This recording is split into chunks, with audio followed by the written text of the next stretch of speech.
비가 많이 오죠? 가보는 것 같아요. 네. 다른 사람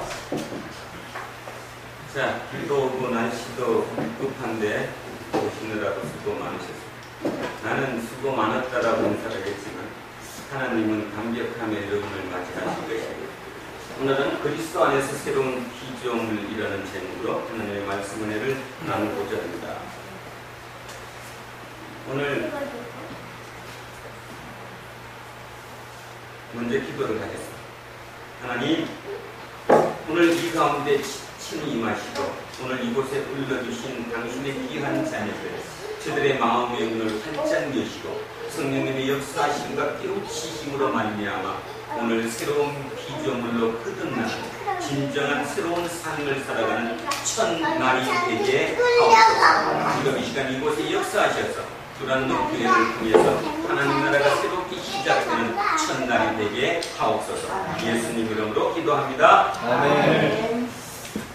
날마다 답답하죠. 답답합니다. 왜냐하면 아무리 예배를 드리고 아무리 찬송을 부르고 아무리 성경을 불러도 아무것도 바뀜이 없으니까. 간혹가다 어떤 사람들은 눈물을 흘리며 감격합니다. 어떤 감격하냐 하면 자기 문제가 해결됐다고, 자기 병이 나았다고, 갑자기 다른 사람은 안 되는데 우리 가게는 잘 된다고, 그래서 하나님께 감격합니다. 그래서 어쩌면 지금까지 그런 하나님을 만나왔습니다. 하나님이 그러신 분이라고 생각했던 거죠.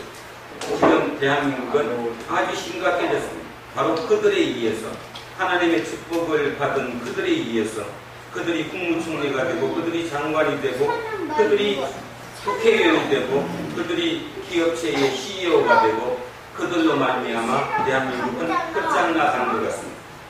오늘 심각한 얘기로 출발합니다. 여기 이야기 나눔에 햇볕 같은 이야기 중에서 제가 공감이 가는 얘기라서 오늘 이거를 읽음으로 자 우리를 돌아보고자 합니다. 우리를 구원하실 분은 오직 예수님밖에 없다고 하는데 제가 보니 이 세상에 우리를 구원하는 것은 사방천지에 넘치고 넘칩니다. 교회에 다니는 사람들도 구원받기 위해 예수만 믿는 것이 아닙니다.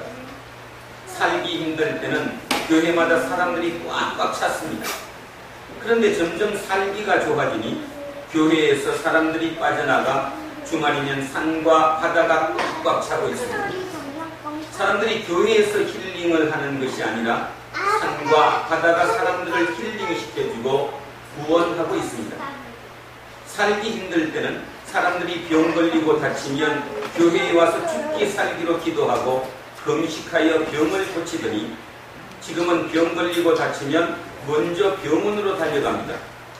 오늘날 의료기술과 유전공학의 발전은 미래의 사람도 만들어낼 기세입니다. 앞으로 인간의 미래는 유전공학자들의 손에 달려있으니 그들이 인류의 구세주가 되겠네요. 살기 힘들 때는 사람들이 교회에 와서 옷도 얻어 입고 밥도 먹고 공부도 하고 문화생활도 경험하였습니다. 하지만 조금 살만하니 사람들은 운동장으로, 공연장으로, 해외여행으로, 대형 쇼핑몰로 몰려가고 있습니다. 이제는 오히려 교회가 가장 가난한 곳이 되었습니다. 인간이 구원받아야 한다는 것은 어딘가 곤란한 곳에 빠져 있다는 뜻입니다. 우리의 삶에 부족한 것이 있다는 뜻이죠. 근데 만약 이 땅에서 우리의 삶이 풍요롭고 완벽하여 부족한 것이 없다면 사람들은 구원받을 필요를 느끼지 못할 것입니다. 교회만 사람들을 구원하는 것이 아닙니다. 이 세상이 유토피아가 될 수 있다고 속이는 거대한 어둠의 세력들이 사람들을 다 몰아가고 있습니다. 이런 세상에서 교회에서 말하는 예수 구원이 다른 구원들을 압도하고 사람들을 다시 몰아오려면 어떻게 해야 할까요? 저도 답은 모릅니다. 답은 모르는데 문제 제기에 대해서는 전적으로 공감을 합니다. 오늘 그 답을 어렴풋하게나 한번 찾아볼까 합니다. 이 세상에서 한 사람의 영향력으로, 그러니까 한 사람입니다. 한 사람이 이 땅에 와서 이 땅에 시가 됐든 말이 됐든 글이 됐든 어떤 그것으로 영향을 미쳐서 가장 많은 사람을 죽인 사람이 누구입니까? 네? 이 땅에 인간의 몸으로 이 땅에 와서 어떤 형태로든 가장 많은 영향을 미쳐서 그 영향으로 가장 많은 사람을 죽게 만든 사람. 아담. 누구예요? 아담. 예수님 왜 죽게 만들어 살게 만들어? 아담. 칼 막스. 칼 마르크스. 마르크스는 우리가 보통 이제 막스라고도 그러죠. 칼 막스라고도 얘기하지만 그는 독일 사람입니다. 할아버지가 목사였고요. 아버지가 장로님이셨습니다.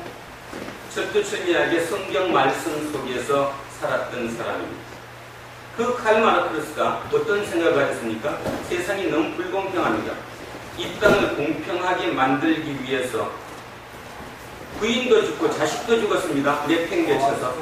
그 말의 의미는 뭐죠? 오직 그 일에 매진했다는 거죠. 가족도 돌보지 않고. 독일에서 핍박을 받으니까 영국으로 도망갔습니다.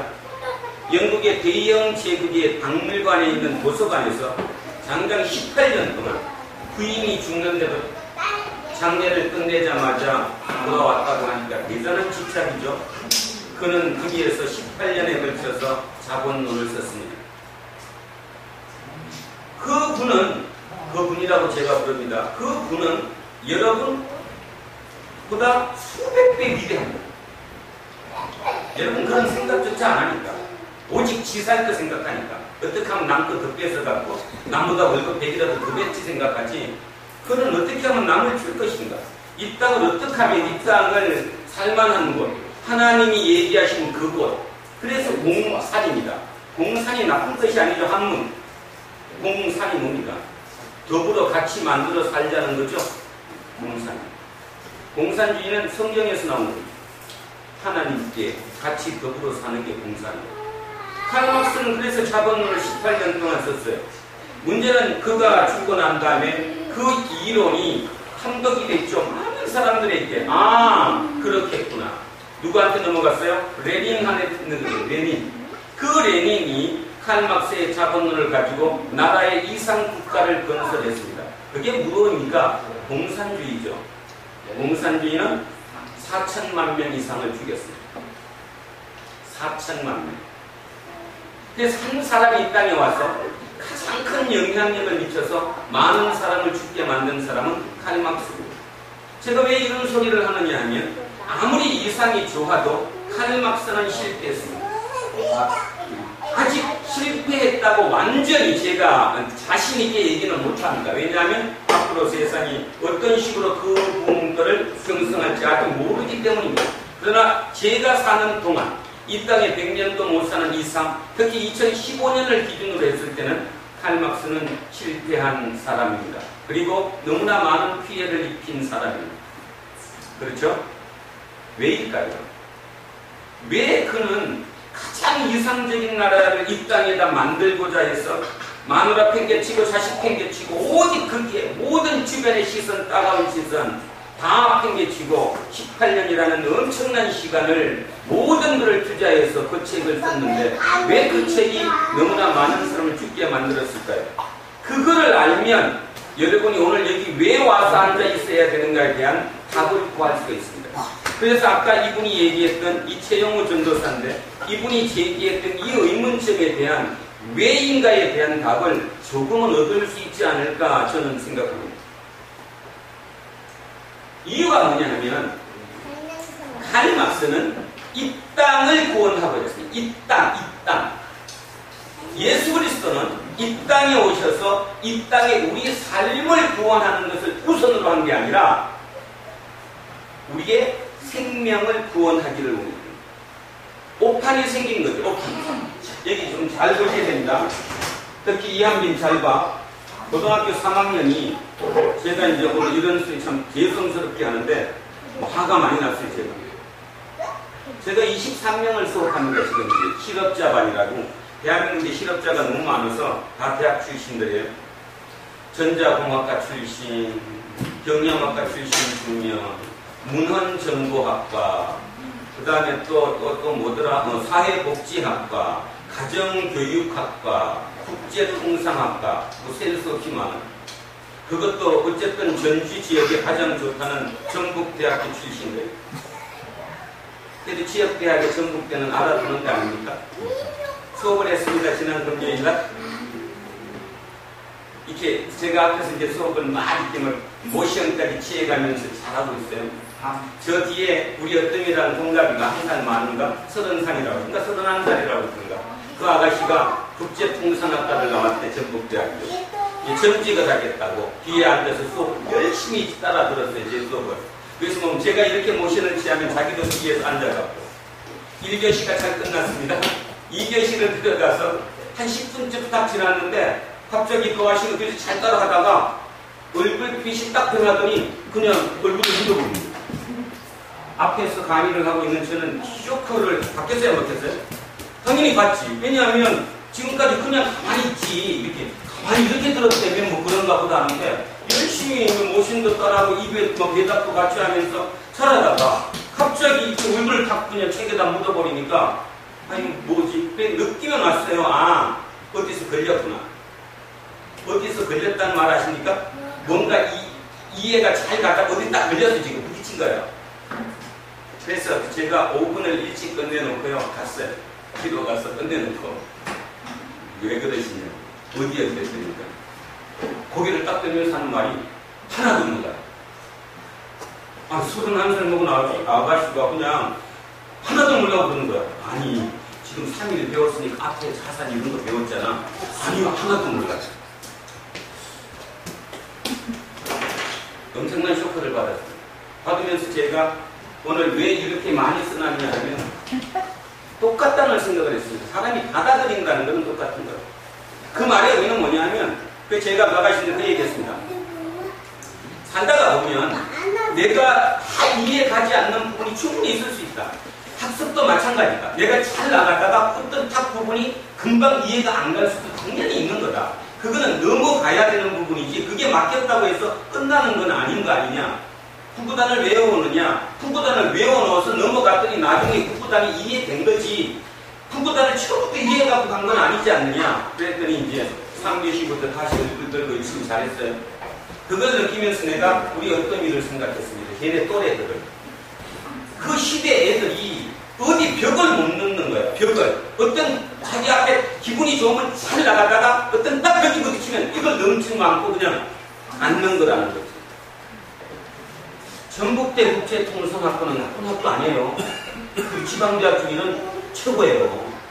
그게 국제통상학이 그렇게 또 나쁜 과가 아니고 쉽게 얘기하면 그렇게 우리나라 평균으로 따져갖고 뭐 지능이 떨어진다거나 아니면 뭐 실력이 떨어지는 학생이 아니었다 그런 말이지. 그 학생이 수업하면서 그런 태도를 보이더라고요.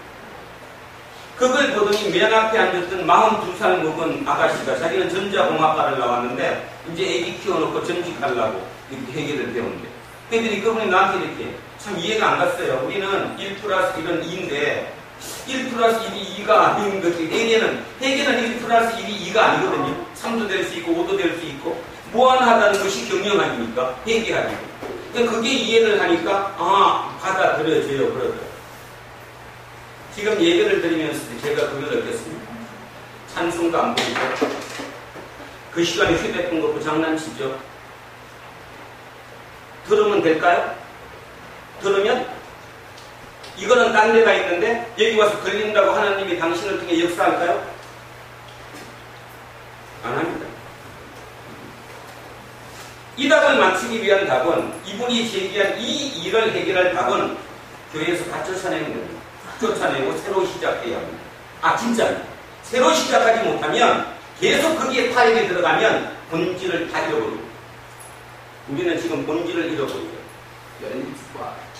바울이 얘기한 그리스도 아니 뭐라는 그 본질을 전혀 잊어먹었기 때문에 그냥 여기 오면 복 주더라, 내 새끼 잘 되더라, 사업 잘 되더라, 기도 열심히 못 되더라 아니에요. 그 벽을 여러분이 넘지 못한다면 아마 그 아가씨보다 우리는 더 잘못된 삶을 살 거라는 거예요. 그러면 여기 와서 이러면 안 돼. 뭘로 그 비 오는 날 장로님, 그죠? 그건 뭔데서 그거 타고 힘들게 이걸 왜 오셔? 왜 필요 없지. 어떤 하나님을 믿는데 도대체? 그 하나님이 누구신데? 나를 어떻게 구원했는데? 바울은 그 얘기를 하는 거예요, 지금 여기서. 자, 그래서 오늘 너무너무 중요합니다. 이한빈 잘 들어.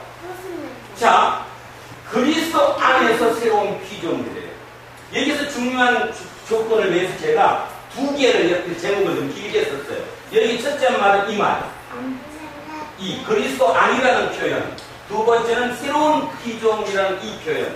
결국 이 두 표현이 지금 기독교의 전부입니다. 우리 기독교의 전부가 저거 두 개예요.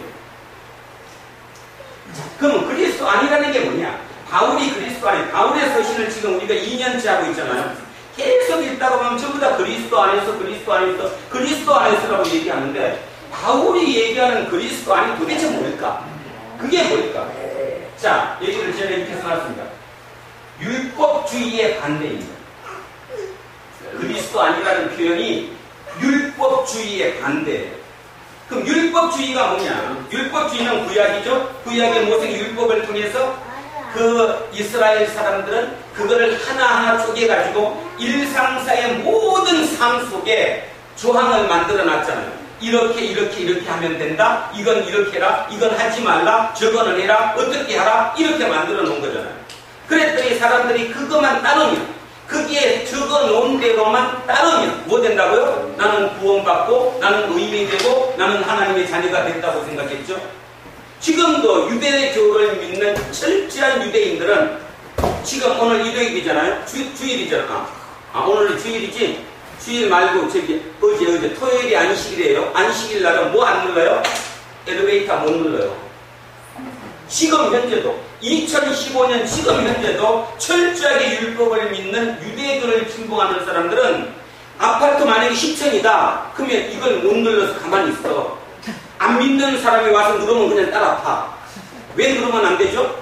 율법의 안식일은 움직이면 안 되니까.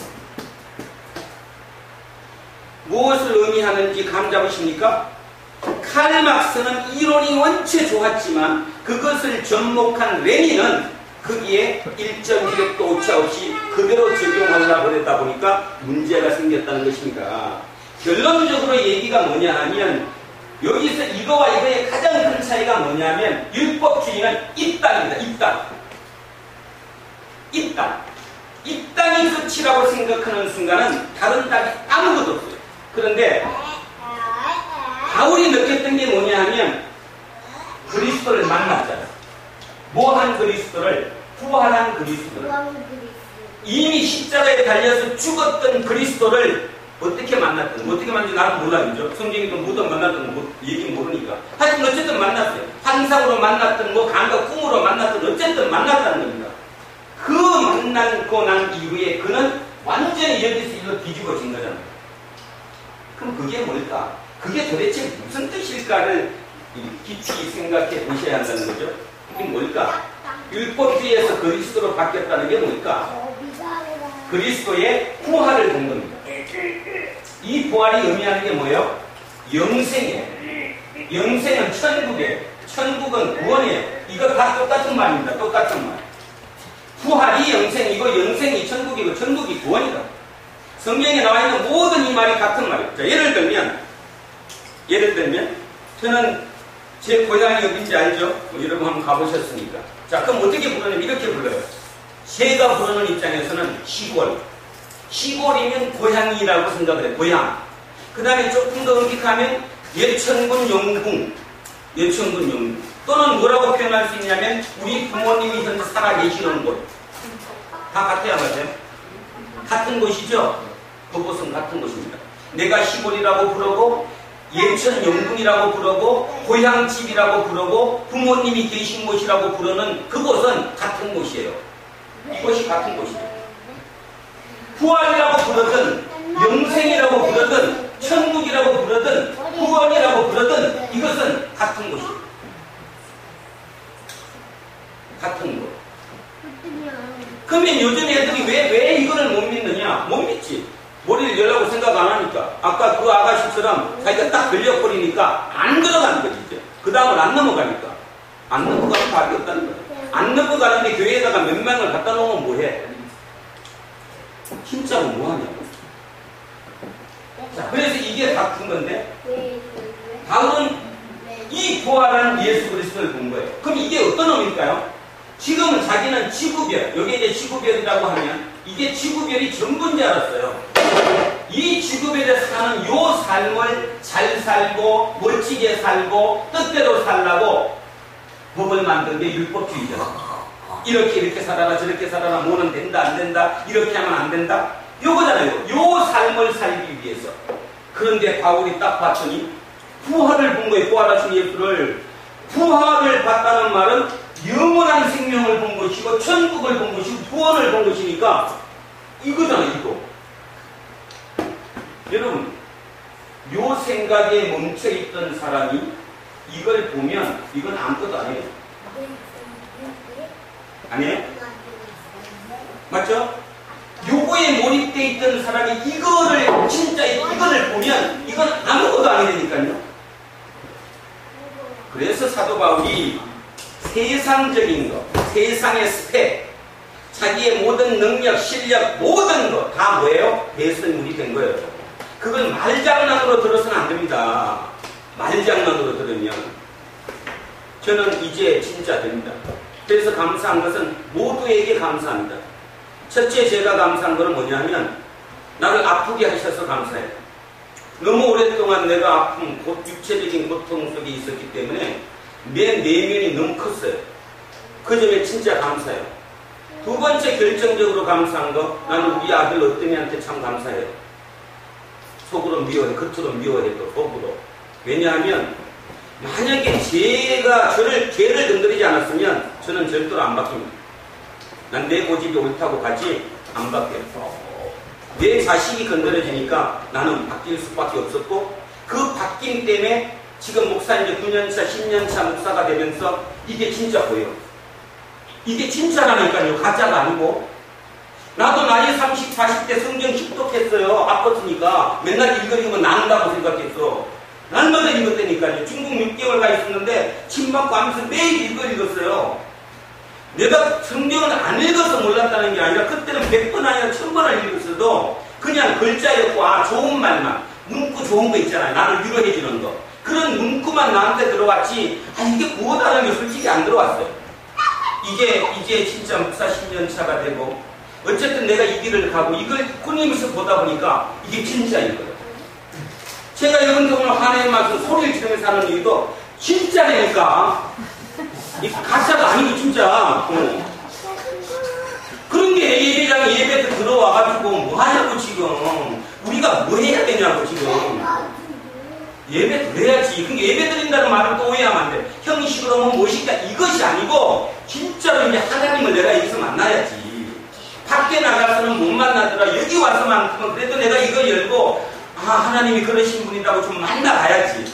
그거 만나가면 내 삶이 진짜 변하는데 근데도 우리는 아직도 요 지구 요 삶에 그냥 모든 게 끝났잖아요. 그리고 또 하나 불과 과학이 이 정도로 막 과학이 발달해가지고 과학이 신학을 넘어선 거는 200년도 채 안 됩니다, 여러분. 아세요? 우리 나의 할아버지 정도는 과학 없었어요. 그러니까 당연히 신을 믿었어요. 그냥 잘 믿었어. 한 200년 만에 과학이 급속도로 발전하면서 이 신의 영역이 없어진 거지. 그러면 자, 다시 보십시오. 바울은 삼청천을 갔다 왔다고 얘기했습니다. 쉽게 얘기해서 뭔 말인가 하면 바울이 본 이 우주는 삼청천이에요. 3. 1, 2, 3. 숫자 읽을 줄 알죠? 3이야. 제가 언젠가 한번 설계했는데 지금 우리 인간이 2015년을 사는 우리 인간이 지금 감옥하고 인식하고 있다라고 확신하는 차원이 몇 차원까지라고 했죠? 내가 몇 차원이라고 했는데 10차원. 10차원. 지금은 2015년은 이 상황 10차원까지 우리는 있다고 판단해요. 과학자들이 증명도 할 수 있어요. 바울 시대에는 3차원이 최고였어요. 3차원의 세계, 삼청천을 갔다 왔다는 말의 의미가 바울은 이 지구별이 아니라 이 세계가 3차원까지 있다는 걸 판단했던 그런 얘기거든요. 우리는 지금 10차원을 보고 있는데 내일 모레가 되면 14일이죠. 14일날 2006년도 1월 19일날 발사한 뉴 호라이즌스라는 물체가 명왕성을 통과한답니다. 명왕성을 가장 근접한 거리에서. 근데 가장 근접한 그 거리가 얼마냐 하면 거저 거리에 12,500km 상공이래요. 명왕성의 12,500km 상공을 통과한대요. 시속 49,600km. 그때 찍히는 그 사진이 가장 근접 사진이 된다는 겁니다. 그럼 이제 명왕성이 왜 문제냐면 우리가 보통 생각할 때 이 천체 물리학을 하는 이런 사람 생각할 때 명왕성이 태양계의 가장 외곽에 있다고 보는 거죠. 결론적으로 얘기해서 무슨 말을 지금 하느냐 하면 인간이 비행 물체를 통해서 태양계를 지금 가고 있는데 얼마 갔다는 거, 몇 년 걸렸다는 거예요. 지금 9년 6개월 걸려가지고 56억 7천만 킬로 갔대요. 그런데 중요한 것은 여기는 메탄이랍니다. 메탄가스, 메탄으로. 우리 지구는 뭐로 돼 있죠? 지난 시간에 가르쳐드립니다. 우리 지구는 뭐로 돼 있죠? 메탄이 아니고, 예? 탄소로 돼 있습니다. 다른 얘기해서 우리 지구는 탄소로. 그러니까 쉽게 말해서 지구가 아닌 다른 곳을 찾으려면 탄소로 돼 있는 곳을 찾아야 된다는 거예요. 그런데 탄소로 된 곳이 있는데 거기까지 가는데 도달하는 시간이 인간의 몸으로 3만 년 걸린답니다. 3만 년. 제가 왜 이런 소리인가 잘 생각해 보세요. 과학이 절대로 신학을 이거를 헛것으로 만들지 않는다는 얘기를 저는 하고 싶어요. 물론 제가 이런 시간에 이런 얘기하면 그거 증명된 것도 아닌데 그런 얘기를 막 설교 시간에 한다 할지 모르겠지만 제가 깨달은 거니까 그럴 수 있다고 생각하니까 이게 가짜가 아니라는 얘기일 수 있다는 거죠. 인간이 지구와 똑같이 탄소로 운행되고 탄소로 덮여 있는 그곳을 가려면, 그러니까 인간과 똑같은 어떤 육체를 가진 그곳을 가려면 지금 현재로 3만 년이 걸린다는 거예요. 그래서 제가 그런 생각해 봤어요. 이 6을 입고 3만 년이 걸린다면 6은 여기다가 버리고 0만 간다면 즉각 갈 수 있을까 하느냐. 천국은 확실히 있다. 원산이 천국은 확실히 있어요. 근데 그때는 이 몸으로 못 가는 거예요. 3만 년 걸리니까. 그러니까 몸은 버리고 몸을 일장에 버려놓고 영만 가는 거지. 그러면 이거 다 맞는 거예요. 왜 이게 헛구야. 헛구인데 왜 와서 믿냐고 이거를. 저는 과학적으로 그런 생각을 해봤습니다. 그런 문체를 읽으면서. 지난번도 봤듯이 그 과학자들 얘기를 들어보면 그럴 수도 있겠구나. 그러니까 천국은 실제 할 수 있다는 거죠. 실제 어딘가는 있을 수도 있다는 거 아닙니까? 그렇다면 그게 확실하다면 이 땅의 이 삶이 이렇게 절대로 안 살지. 여러분 그렇게 안 삽니다. 어저께 골치 아프고 스트레스 받고 열받았던 거 가만히 생각해보면 아무것도 아닌 거 아니었어요? 그게 뭐였어요 결국? 이 땅을 어떻게 살까? 내일은 어떻게 살까? 내가 이 땅에 100살도 못하지만 앞으로 남은 게 30년은 더 살아야 되는데 30년 뭘로 살지? 어쩌면 그 걱정 아니었어요? 따지면 걱정할 게 아니라는 거예요. 걱정할 게. 왜 그거 걱정해? 새도 못 계신다는데 어떻게든 살아. 단지 윤택하게 좀 편하게 이렇게 많이 주고 사느냐 적게 사느냐의 뿐이지 그래도 사는데 충분히 살 수 있는 건데 그거의 목적이 아니라는 것이죠. 자, 그렇다면 이 바울의 이 얘기를 진짜 깊이 들으셔야 합니다. 자, 바울은 율법주의에서 탈퇴했어요. 누구를 만나는 바람에? 부활하신 예수님을 만나는 바람에. 그럼 그 예수님이 중요한 게 아니라 바울의 입장에서는 부활을 본 겁니다. 부활. 진짜 사람이 죽었다가 살아나는구나. 부활이 있다는 말은 영원한 생명이 있다는 것이고 그러면 부활한 그 생명체가 가는 어느 천국이 있다는 것이지. 결국 구원은 이게 구원이죠. 여기서 일로 가는 게 이게 구원 아니겠습니까? 그렇다면 여기 이 구원이 뭡니까 지금? 병 고쳐 줘갖고 교회에 몰렸고 새벽기도 열심히 하면 복 많이 주니까 12만 명씩 몰리고 진짜일까요? 그게? 그래서 지금 우리도 더 모아야 됩니까 여기? 수원에 어떤 멋진 교회 있더만 얼마 든다고요? 52주로 나눠가지고 일당을 준대잖아. 일주에 총 일요일이 52번 있으니까. 그걸 이름을 그냥 주는 게 아니라 배당금이라고 주는데요. 한 30명 모인답니다. 그래서 내가 생각해봐서 누가 돈 나한테 주면 한 100만 원씩 준다는 건 다 채울 건데. 저기 앞에다 갖다 걸기만 하면. 나만 생산 안 올라가고 다 이럴 거예요. 그치?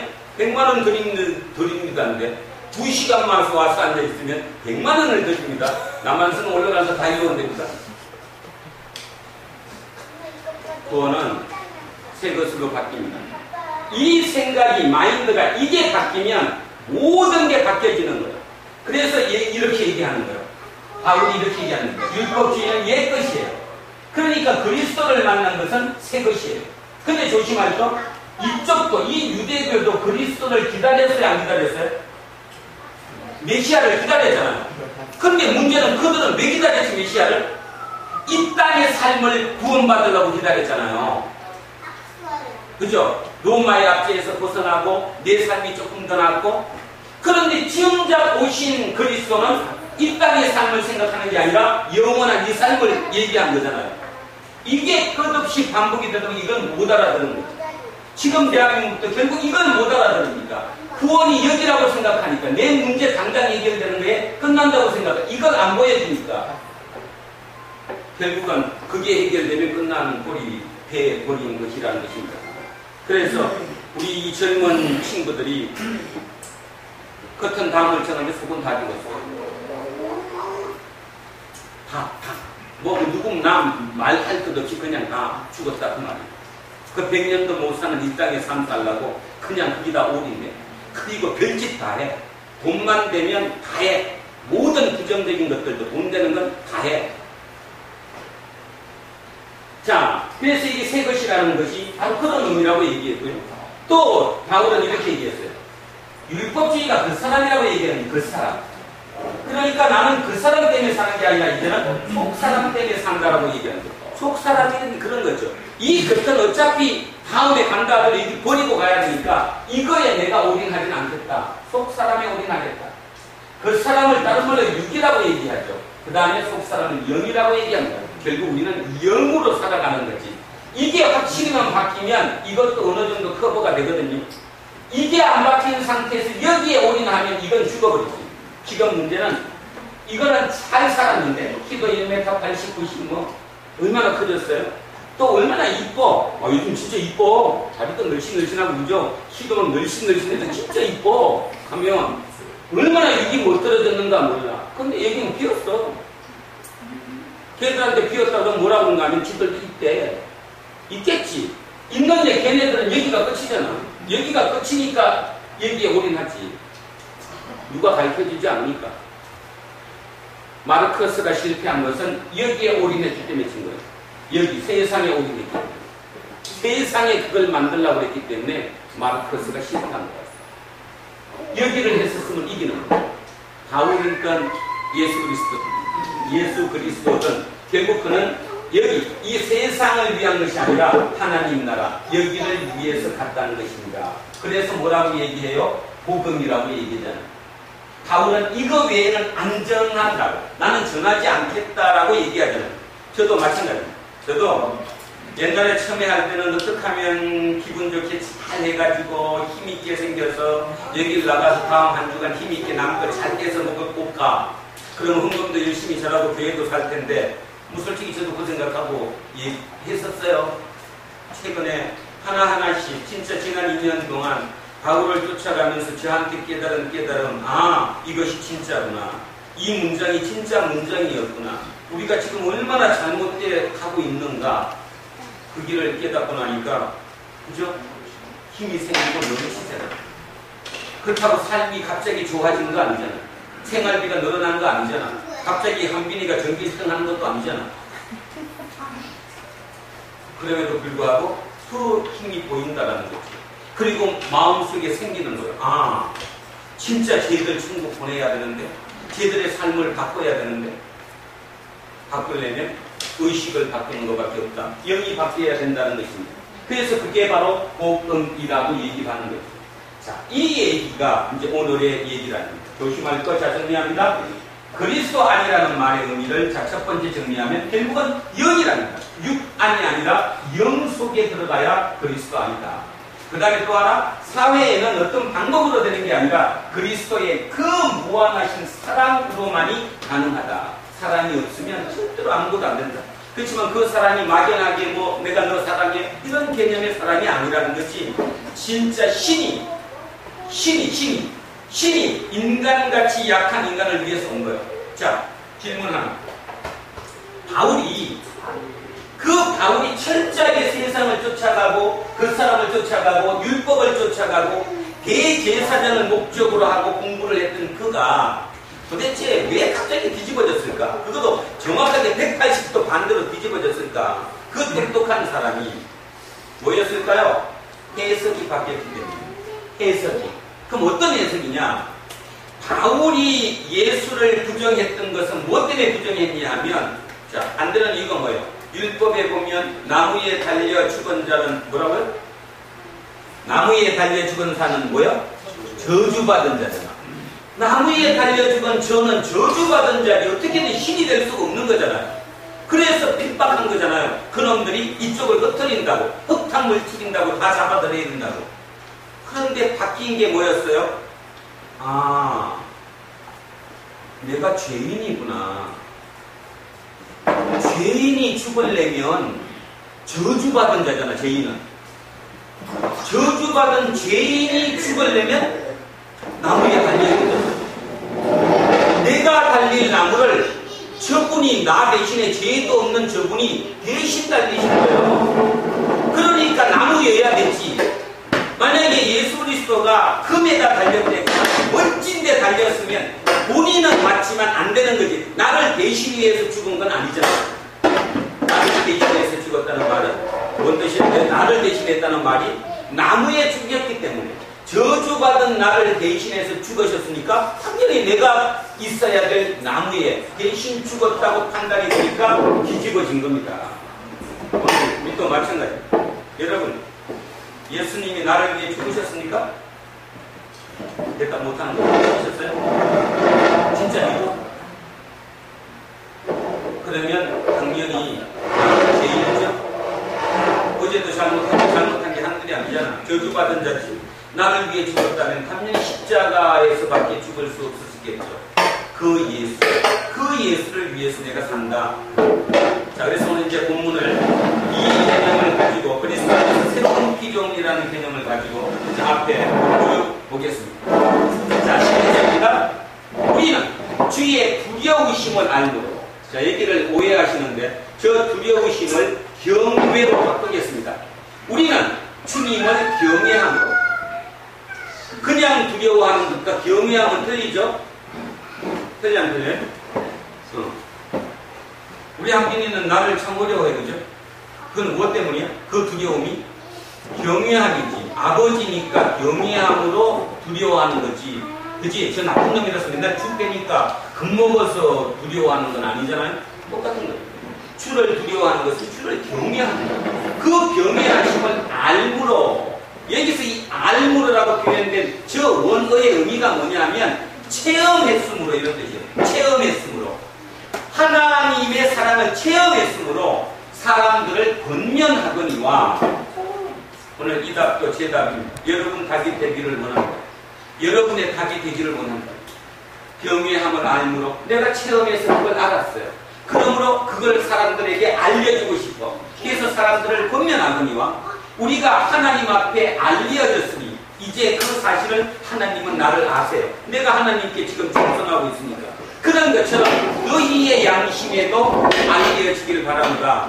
너희들도 내 그 마음을 알아줬으면 좋겠다. 이런 뜻이죠. 우리가 다시 너희에게 자천하는 것이 아니요. 내가 다시 너희에게 자천서, 자기소개서를 쓰는 게 아니라, 자기소개서는 뭔지 알죠? 누구든지 요즘 취직할 때는 나는 이러이러한 사람이라고 쓰잖아요. 그 자기소개서를 내가 너한테 쓰는 게 아니다. 오직 우리로 말미암아 자랑할 기회를 너희에게 주어 마음으로 하지 않고 외모로 자랑하는 자들에게 대답하게 하는 것이다. 뭘로 하지 않는다고요? 뭘로 안 해? 마음으로 하지 않고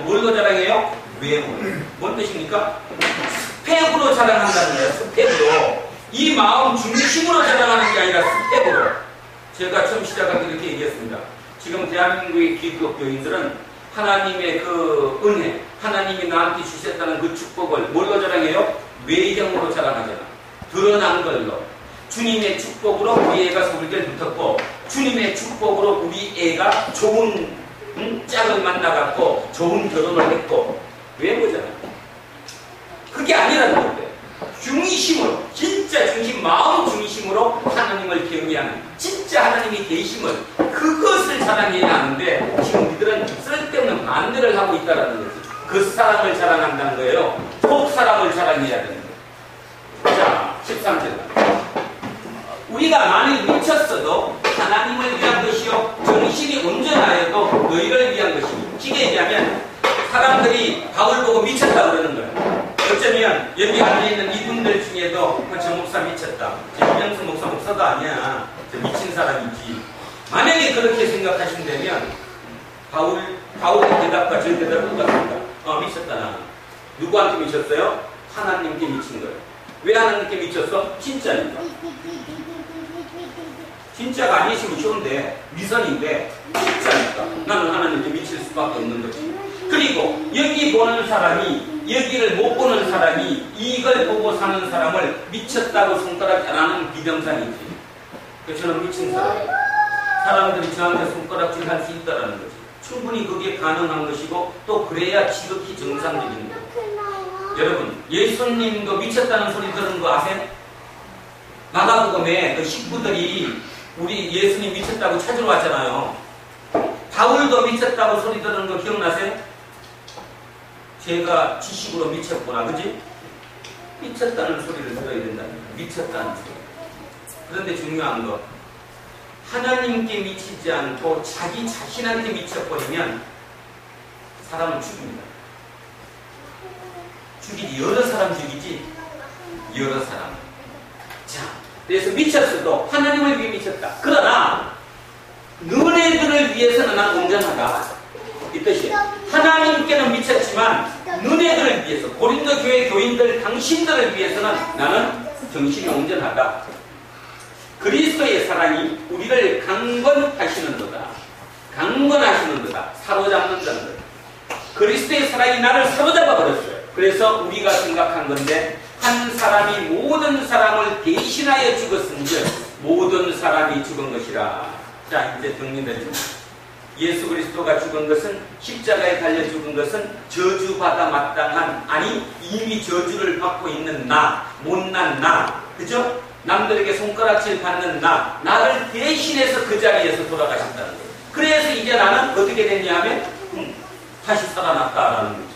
그래서 그러므로 우리가 이제부터는 어떤 사람도 육신을 따라 그가 모든 사람을 대신하여 죽으심은 살아있는 자들로 하여금 다시는 그들 자신을 위하여 이거 틀렸다. 까지는.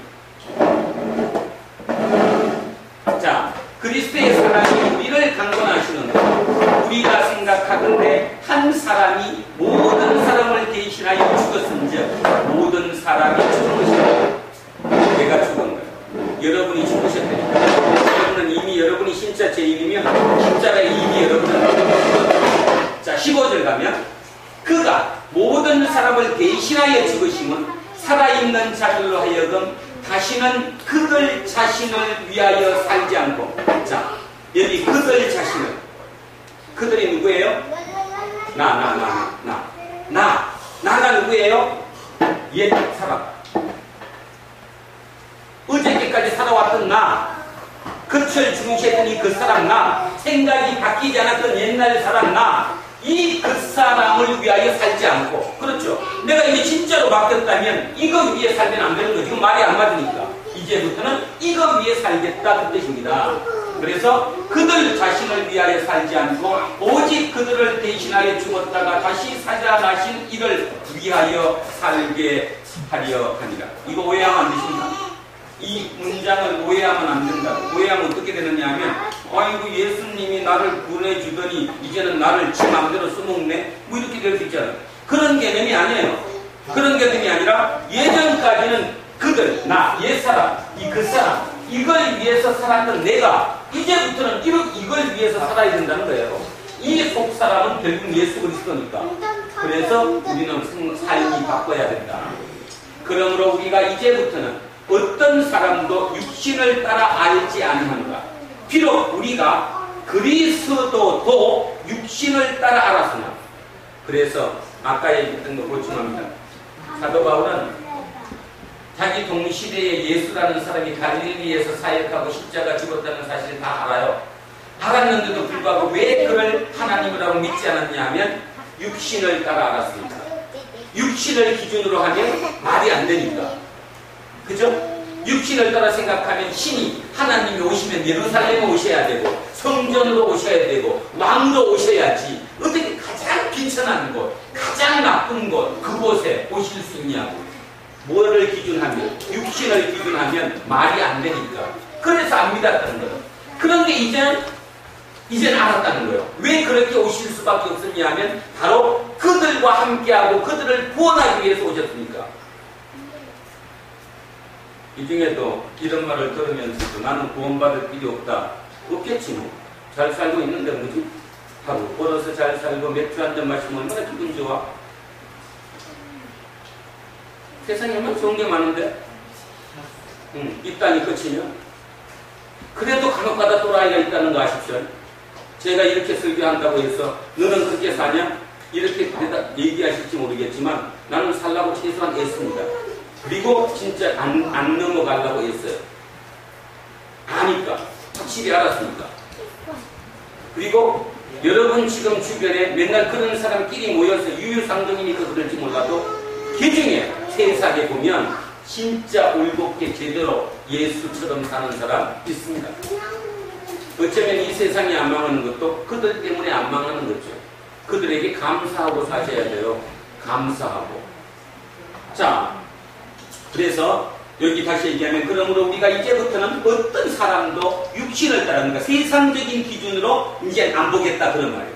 비록 우리도 그리스도조차도 육신을 따라 세상적인 기준으로 알았기 때문에 내가 옛날에 몰랐는데 이제는 나는 안다. 이제는 알기 때문에 절대로 나는 앞으로 그렇게 살지 않겠다. 그 뜻입니다. 자, 마지막 이제 17절에 그 결론으로 그런 즉, 자, 이 앞에 쭉 나왔던 이런 이유 때문에 그런 즉 누구든지 그리스도 안에 있으면 새로운 피조물이라. 이전 것은 지나갔으니 보라 새 것이 되었더라. 새 것이 새로운 피조물이겠죠. 완전히 따로운 사람 됐어요. 오늘 이 하나님의 말씀을 듣고도 뭐 전혀 안 될 수도 있어요. 전적으로 제가 생각하는 것은 뭔가 하면 바울도 왜 이렇게 감격하느냐 하면 바울이 가장 예수를 반역했던 사람 아니에요. 반했던 사람? 괴수였잖아요. 그리고 다메섹 도상에서도 자기 혼자 갔던 게 아니라 자기 지금 일행이 있었잖아요. 그 일행 중에 자기가 특별히 더 도덕적이었거나 자기가 특별히 더 의로운 사람은 아니었거든요. 그럼에도 불구하고 그 다메섹 도상에 같이 갔던 그 일행 중에 왜 저 사람들은 놔두고 호필이면 나를 찍어서 택해 주셨을까? 그것이 너무 감사한 거예요. 저 또한 마찬가지. 저 또한 하나님이 찍으시려면 좀 키도 늘씬하고 튼튼하고 얼굴도 잘생기고 앞에서 쓰기 한번 하면 막 빛이 반짝반짝 나갔고 여자 성도들이 막 돌대같이 모여드는 그치? 얼마나 좋아? 그런 사람으로 찍어주셨으면 얼마나 좋을 건데 맨날 키도 쬐끔하고 비실비실하고 그죠? 또 성깔은 있는 나를 택해셔서 이 자리에 세우셨을까? 만약에 그걸 진정으로 생각하면 감사할 정도가 아니죠. 감사라는 표현 갖고도 감히 그 말 자체가 안 되는 거예요. 그래서 요즘은 진짜 삶이 즐겁습니다. 즐겁다는 말을 또 오해하시면 안 됩니다. 삶의 형편은 아주 힘들어요. 진짜 힘들어요. 막 다리가 끊어지는 것 같고요. 못 간 거 보세요. 너무너무 힘든데도 불구하고 그거 힘든 것보다는 그 즐거움이 더 크다는 것입니다. 하나님이 그 23명의 그 수강생 20살부터 46살까지 시시각각의 삶을 살아왔던 그 사람들을 하나도 묶어주셔갖고 나를 그 수업을 하게 하심으로 어떤 하나님의 의도가 거기서 드러나지 않을까. 그러니까 그 드러남에 위해서 나는 최선을 다해서 하는 것, 나한테 주어진 그 삶에 내 모든 것을 버려줄 수 있는 것. 육체는 어차피 할 거니까, 육체가 끝나면 이제 끝나니까, 육체가 낡아지는 것만큼 진짜 속사람이 새롭게 된다는 그 마음을 가지니까 얼마나 기쁘겠습니까? 여러분, 바꾸시기 원합니다. 그것조차도 여러분 뜻대로 되지는 않겠지만 하나님께서 여러분 속에 계시다는 그 사실을 일단 인정하시면 여러분은 새로운 피조물로 들어갈 수 있습니다. 그런데 내 속에 성령이 와 계시다는 그 사실조차도 무시하고 그냥 네가 한번 와봐라, 그지? 네가 와봐라, 그럼 믿겠다. 그렇다면 언제까지나 안 열릴지도 모른다는 사실이죠. 마지막 답답한 것은 종말이라고 하는 것은 언제 올지 모른다는 겁니다. 오늘 우리가 성경이 오늘 했던 본문처럼 이상스럽게 오늘 본문 자체가 다 종말적인 얘기를 계속 해주셨는데 하나님이 오늘 우리에게 주시는 말씀이 뭐냐면 종말이 언제 올지 모른다는 거예요. 만약에 날짜를 정해가지고 2020년에 온다. 그럼 20년까지 대판치다가 2020년 되기 한 일주일 전부터 다시 바짝 살면 되는데 그게 모른다는 거예요. 그게. 그렇다면 종말이라는 그 개념, 그 다음에 종말이 오지 않더라도 내 개인적인 종말도 오는 것이니까 오늘 하루부터라도 새로운 종말을 생각하며 오늘 당장 나를 데리고 가시더라도 나는 충분히 기뻐할 수 있다는 그 마음으로 변화되기를 진정으로 원합니다. 그리고 또 하나, 우리의 어른들, 우리 저 아이들을 위해서 진짜 기도해야 될 것, 저 아이들한테 뭐 선물 뭐 사줄까? 뭐 돈을 얼마를 더 줄까? 직장 좋은데 취직시켜줄까? 그것이 우선이 아니라는 사실을 꼭 기억하시고 기도해 주셔야 합니다. 저들 바꿔야 됩니다. 저들이 바뀌지 않으면 안 됩니다. 지난주 DBR이라고 동아 비즈니스 리뷰지에 짤막한 논문 한 편이 실렸는데 거기 사례가 P&G의 사례였습니다. 근데 그 P&G의 CEO가 뭐라고 얘기했냐면 자기들은 사람을 어떻게 뽑습니까? 인재를 어떻게 뽑습니까? 얘기하니까 이렇게 답했어요. 그 답이 저는 너무 와닿고 또 그 답이 하나님이 우리에 대한 답이라고 생각합니다. 답은 이겁니다. 태도를 보고 뽑지 스펙을 보고 뽑지 않는다. 태도를 보고 뽑으면 실패하지 않는다. 기술은 가르치면 된다. 난 그게 정답이라고 생각합니다. 이해갑니까? 그런데 거꾸로 한다는 거죠. 우리는 태도를 보는 게 아니라 스펙을 본다는 거지. 기술을 보고 그러면 잘할 거다. 아니, 태도가 나쁘면 와서도 그것은 우리를 망치고 간다. 난 P&G의 그 CEO의 그것이 하나님의 기준과 똑같다고 생각합니다. 하나님은 여러분 지금 잘하느냐? 너 일요일날 성수 기도, 주일 성수 잘했냐? 새벽 기도 열심히 했냐? 성경 열심히 읽었냐? 그걸 묻는 것이 아니라 네 마음의 중심, 네 태도를 어떻게 할 것이냐? 그거를 묻는다고 저는 생각해요. 그렇다면 그 태도를 본다면 다윗이 하나님과 합한 자가 될 수밖에 없는 거예요. 다윗이 그 나쁜 짓을 했지만 항상 바로 끌어안잡고 잘못했다고 빌고 다시 한번 하나님께 마음을 드리는 그 마음 중심, 그 태도 때문에 다윗이 하나님과 마음이 합한 사람이 된 것처럼 나는 우리 교회의 우리 아이들, 우리 어른들이 힘들어도 지금 접하는 정준이부터 시작해서 우리 어떤이까지 우리 여기 있는 모든 아이들 또 지금 나오지 않더라도 항상 기도하는 우리의 그 아이들의 태도가 바뀌어야 된다. 그러려면 태도가 바뀌는 것은 안에 지식이 들어가서 바뀌는 것이 아니라 생각이 바뀌게 해주는 성령의 역사가 있어야 된다고 생각합니다. 기도해 주시고 특별히 우리 안 집사님 딸 아들이 있습니다. 인혁이, 선혁이. 꼭 이름 외우기 쉽잖아. 백인혁, 백선혁 옛날에 그 이름처럼 저 자녀들을 위해서도 또 동명이, 동화, 송하 아이들 많습니다. 우리의 자녀들 그를 위해서 우리가 일단 먼저 기도에 모든 것을 걸 수 있는 저와 여러분 되었으면 참으로 좋겠습니다. 기도하겠습니다.